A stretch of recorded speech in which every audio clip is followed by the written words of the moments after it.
Bonjour à tous, aujourd'hui bilan du défi du mois d'octobre qui avait pour thème le Inktober au sens large. Certains ont suivi la liste officielle de Jack Parker, d'autres listes, et d'autres encore pas de liste du tout. Comme d'habitude, il y a eu beaucoup de participants, une 200aine comme tous les mois précédents. C'est d'ailleurs assez consistant en fait, 200, 220. Et il n'y a pas exactement les mêmes personnes à chaque fois, donc je sais pas comment vous vous débrouillez pour être toujours le même nombre. Vous passez le mot, vous faites des sortes de réunions, je sais pas. Tout ça pour dire que je pourrais pas parler de tout le monde comme d'habitude, et si vous voulez voir toutes les participations, ça se passe dans les commentaires de la vidéo annonce. Il y a plein de choses à voir et j'en ai sélectionné quelques-unes pour vous en parler tout de suite.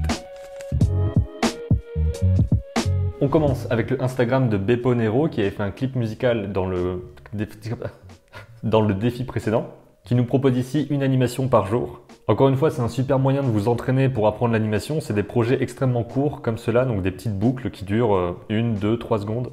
Animer de la danse aussi, c'est un super exercice je pense, il faudrait que je m'y essaye peut-être un jour. Celui-là je le sens bien.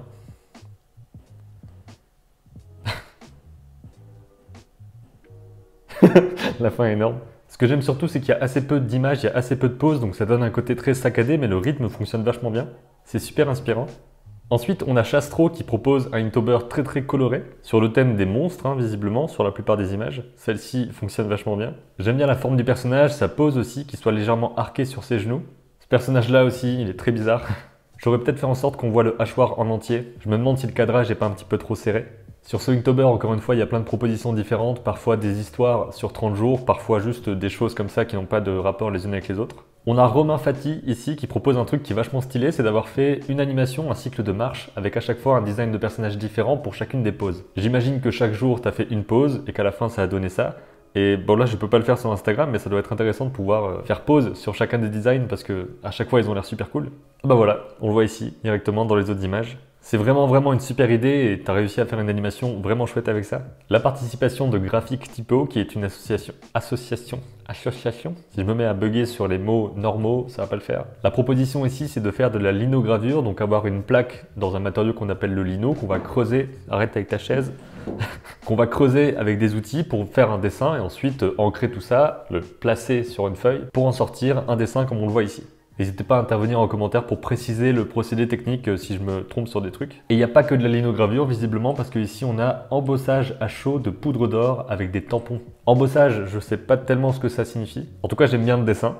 On a ensuite Megapool qui propose une histoire sur 31 jours avec 31 cases. On le voit parce que le personnage est récurrent dans chacune des images. Je me demande si tu as pris la liste des thèmes et que tu as fait une histoire avec ou alors si chaque jour tu avais un petit bout en plus. Je suis en train de me demander si ces dessins-là devaient être exposés d'une façon ou d'une autre. Comment est-ce qu'ils le seraient? Est-ce que ce serait vraiment un tableau avec 31 dessins mis les uns à côté des autres dans les cases? Est-ce que ce serait sous forme de livre avec une case par page ou ce genre de choses? Pour le coup, c'est vraiment un Inktober où tu as réussi à être persistant à la fois dans l'histoire et dans l'apparence des personnages, dans la cohérence graphique, donc c'est bien.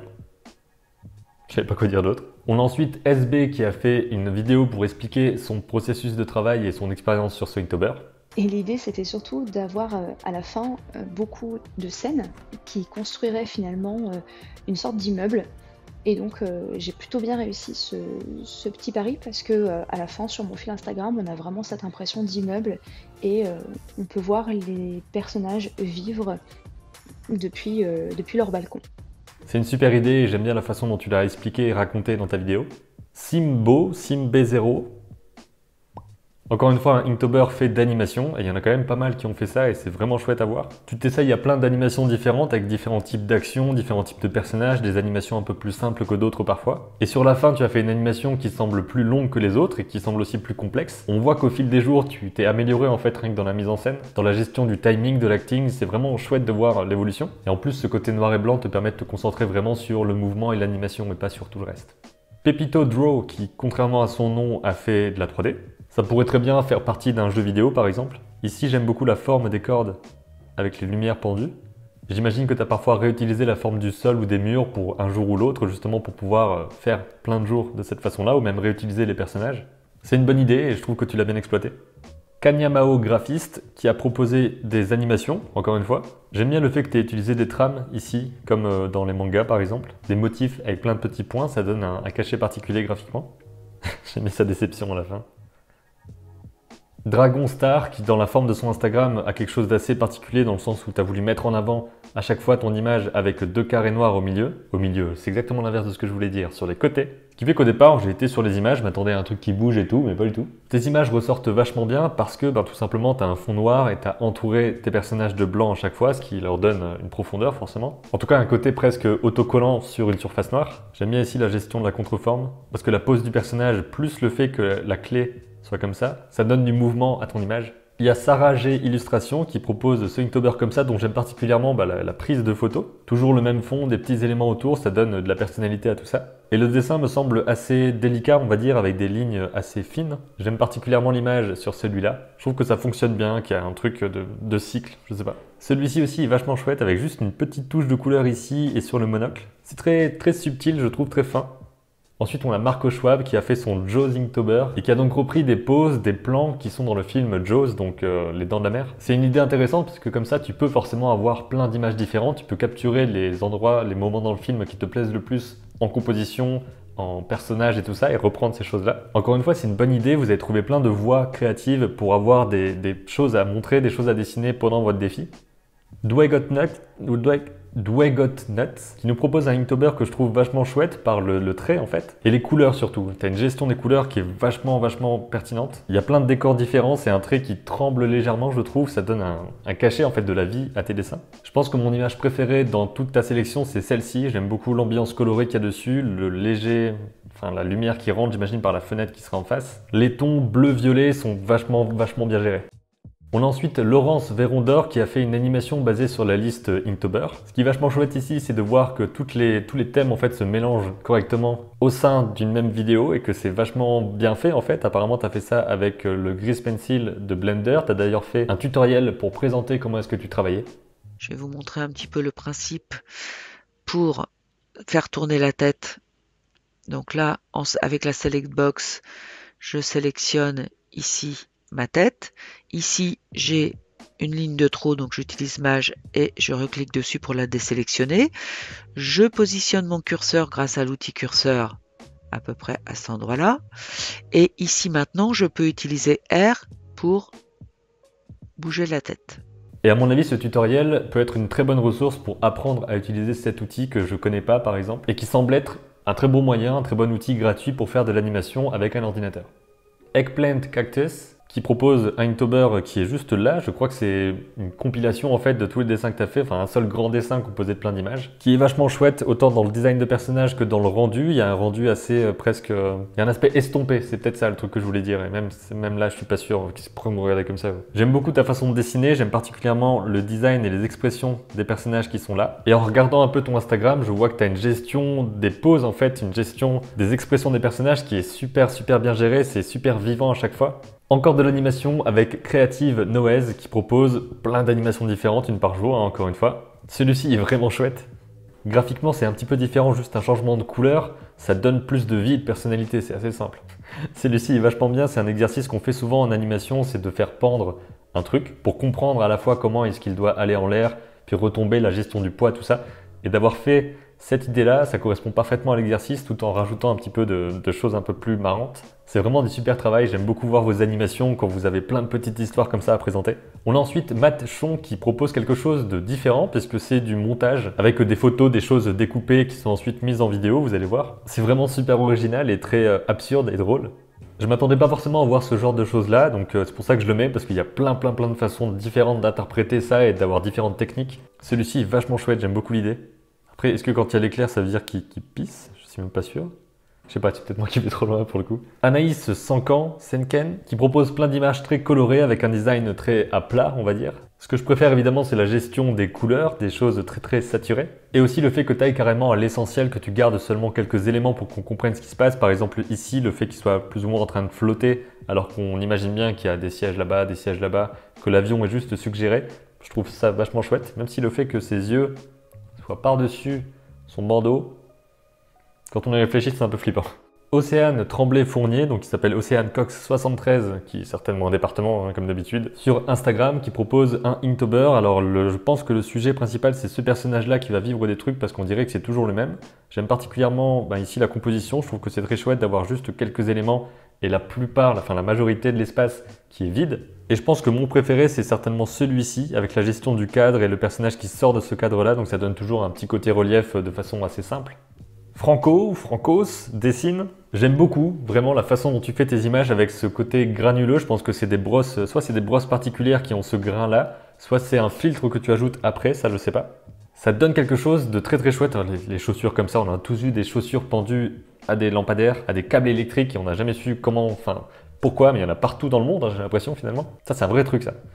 Cette image-là est vraiment superbe. La composition très simple. J'aime beaucoup le fait que les montagnes à l'arrière soient estompées, qu'on les voit à peine. C'est vraiment le genre d'image où on a l'impression que c'est facile à faire quelque part, alors que pas du tout. Parce qu'il y a ce rendu de à l'essentiel. Et là, j'aime particulièrement rien que le fait que le fond et différentes nuances de gris qu'on sent les gros coups de brosse, c'est vachement chouette. Ça donne envie de peindre des trucs en noir et blanc, vachement chouette, vraiment super travail. Georges Subtil Music qui a fait des sortes de pochettes d'albums avec différents groupes à chaque fois, différents artistes. C'est vraiment chouette ici d'avoir mis des visages dessinés sur des photos. J'aime beaucoup celui-là, on sent vraiment la chute. C'est le travail de composition en fait qui m'intéresse vachement ici parce que dans une pochette, en général, que ce soit une pochette sur une bande dessinée ou sur un album, la composition c'est un truc super important. Surtout qu'il va y avoir aussi un titre, c'est pas forcément comme une illustration où il n'y a rien de textuel. Ici il faut savoir où placer le texte et comment, à quel endroit, est-ce qu'on le place comme ça dans un cadre, est-ce qu'on le place par-dessus le dessin. C'est toute une réflexion en plus quelque part qui est vachement intéressante et qui peut être un exercice chouette à faire. Une Cactus qui propose un Inktober, je crois, basé sur la narration visuelle, la composition. J'ai souvenir que tu as dit ça dans ton commentaire. Tu les as définis ici avant le Inktober, histoire de dire que tu auras ces deux persos-là, donc Ruby et Nihil. Et c'est vrai que j'aime bien voir dans tes images le sens de la composition. On sent que tu as eu des inspirations d'autres images, en gros, que tu as trouvé un peu quelles étaient les façons de faire, comme par exemple ici, d'avoir un premier plan pour donner de la profondeur à ce personnage-là qui va être encadré par les arbres, avec quelques arbres très estompés derrière pour qu'il ressorte bien dans ce cadre dans le cadre. Différents types de plans aussi. J'aime beaucoup celui-là par exemple. Tu as même fait quelques petits tests d'animation, d'illustration animée. Ouais, c'est une idée toute simple, hein, mais c'est vachement bien d'avoir rajouté juste de la pluie, de la fumée, des choses comme ça. J'avais pas pensé à faire ce genre de choses. On a ensuite Art Lou Draw qui propose des images super colorées. J'aime particulièrement celle-là. Surtout cette courbe-là qui est à l'arrière avec ce côté peinture où on sent vraiment les traces de brosse. Visiblement, tu prends à chaque fois des personnages que tu aimes pour pouvoir les mettre à ton style. On a ensuite Nebland qui propose des personnages qui sont vraiment super stylés, je trouve, dans leur caractère. Par exemple, celui-là, rien que le fait d'avoir composé ça comme ça, de laisser une grande marge blanche ici. Et ce que j'aime beaucoup, c'est que tu racontes l'histoire des personnages sur le côté ici. Celui-là est vachement bien trouvé, comme tu dis, le drôle de hérisson que vous voyez là, c'est Bob Cauliflower Bogan. On sent que tu as tout un univers à la fois graphique et narratif. À mon avis, c'est de super exemples pour montrer à quel point un design peut être à la fois un peu complexe, dans le sens où il y a des accessoires, il y a des vêtements et tout, et à la fois très simple, parce qu'on peut très facilement décomposer tout ça en forme primaire, quoi. Ça se dit forme primaire? Je sais même pas. Très très fort celui-là aussi. Est-ce que tu as un projet en particulier dans lequel tu as ces personnages-là parce qu'ils ont quand même l'air de faire tous partie du même univers? En tout cas, j'aime beaucoup ton travail, c'est vraiment stylé. Ensuite, on a le Inktober de Adrien Gromel que vous avez vu sur la chaîne dans une vidéo sur le character design pour l'animation. Le principe de son défi, c'est de faire une animation chaque jour avec un personnage du film Petit Vampire, sur lequel il a donc supervisé l'animation et il a designé les personnages. Et c'est vraiment super de voir chaque jour des petites animations comme ça que tu as faites parce qu'on peut comprendre un peu mieux, j'ai l'impression, comment le film est animé. D'ailleurs, Petit Vampire que j'ai été voir et qui est vachement chouette comme film, j'espère vraiment qu'il va continuer à être en salle une fois que les salles vont réouvrir, quand elles réouvriront. Il n'est pas resté très longtemps et ce serait vraiment dommage qu'il y ait aussi peu de monde qui puisse le voir. Je pense que ce que j'apprécie le plus dans ce genre d'animation, c'est encore une fois la gestion du trait, le fait qu'il n'y ait pas des lignes qui délimitent tous les contours et tout. C'est une animation que je trouve très simple dans son style graphique, qui va à l'essentiel encore une fois, et j'apprécie beaucoup ça. Ensuite, on a Papa Jungle Illustration, qui propose des images super colorées encore une fois, à chaque fois avec ce même thème graphique du cercle. Ici, on n'a pas une histoire en particulier qui se déroule sur les 31 dessins, mais on sent l'univers graphique. J'aime beaucoup cette image-là par exemple. La ligne droite ici, le personnage, le fait qu'il regarde son épée, enfin il y a un truc qui fonctionne vachement bien. Celui-là aussi, vachement stylé. C'est tout simple, hein, mais le fait de mettre la queue ici, qui fait à peu près la forme du bras, qui l'entoure vraiment en laissant un espace vide entre les deux, ça fonctionne tellement bien. Idolmart qui a fait donc 31 dessins d'animaux en voie de disparition pour indiquer le nombre d'individus qui restent dans l'espèce, ce genre de choses là. Je trouve que le choix graphique fonctionne vachement bien, le fait d'avoir un papier de cette couleur là, le fait d'avoir du blanc assez subtil qui va mettre en couleur, enfin qui va mettre en valeur certains éléments de volume et de lumière surtout. On sent vraiment une pensée, une conscience dans leur visage, des émotions particulières. Les animaux, c'est un défi particulier à dessiner. Mais c'est super intéressant de le faire parce qu'il y a des morphologies particulières, par exemple une morphologie de gorille que vous pourrez appliquer à des personnages, par exemple, des personnages qui seraient des personnages humains, mais dont le design pourrait être inspiré d'un gorille ou par exemple, là, par exemple, ça pourrait faire un personnage vachement bien. Très bonne idée, très beau message et très beau dessin aussi, vraiment, on sent la technique et la maîtrise. Bookinor Art qui propose des illustrations ici sur papier que je trouve vraiment chouettes dans leur façon d'être faites. En fait, on sent que le papier aussi est très granuleux, ce qui donne forcément de la matière, de la texture à tout ça. Cette image-là me plaît beaucoup. La gestion des couleurs, en fait, ça reste des nuances juste de gris-marron, je sais pas comment dire ça, noir-marron. Celle-ci a une composition vraiment chouette. Le fait qu'il soit presque totalement enfermé dans son siège. Ici, c'est presque perpendiculaire comme ça. Très anguleux, mais en même temps, il y a un petit peu de courbe. Le fait que ça se passe à l'extérieur du cadre du siège. La texture du bois aussi. La texture du bois est vachement bien faite. Très très beau travail et surtout belle mise en scène aussi pour la prise de photos de tes dessins. Et on finit dans ton slip, on finit avec dans ton slip. Je trouve que tu as un univers graphique vraiment particulier, surtout que là tu pars sur des univers très florissants.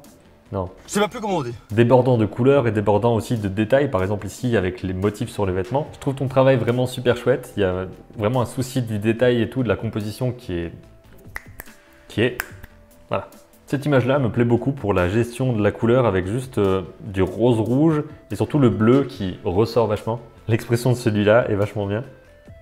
Celui-là, il fait quand même un peu flipper. Super travail, super impressionnant, surtout en termes de couleur et de dynamisme de la mise en scène. C'est ce qui me parle le plus dans ton travail.